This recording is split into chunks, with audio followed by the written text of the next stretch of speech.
A realidade desta aldea non chega a TVG. Sale máis o luar e todas esas cousas, pero non a realidade que hai aquí de todos os veciños que perdemos todas as casas. Quedamos casi abandonados pola Xunta e polos medios. Bueno, a continuación mostrovos os últimos momentos da aldea de San Vicente de Leira. Aldea que vai ser pasto das chamas en cuestión de minutos. Ningún tipo de bombeiros, nin motobombas, nin hidroavións, nin helicópteros, absolutamente ninguén despois de 4 chamadas á Protección Civil informando do risco. Saúdos. Hai 3 meses Ourense viviu a peor vaga de lumes da súa historia. O 13% da superficie da provincia foi pasto das lapas. Unha das peores partes levouna a comarca de Valdeorras. Hoxe estamos en San Vicente de Leira, a aldea que deixaron arder.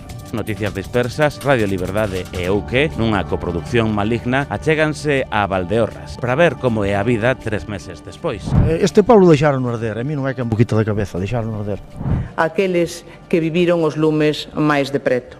A todos eles gustaríame darlles as gracias polo seu apoio sobre o territorio cando fixo falta, darlles as gracias pola súa colaboración e comprensión.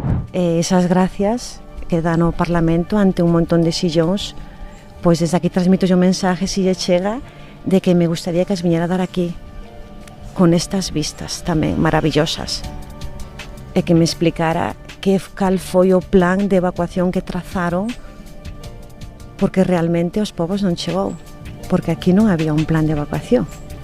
Isto foi, sálvate por donde puedas. Gracias a Dios y a las ayudas de la Xunta de Galicia.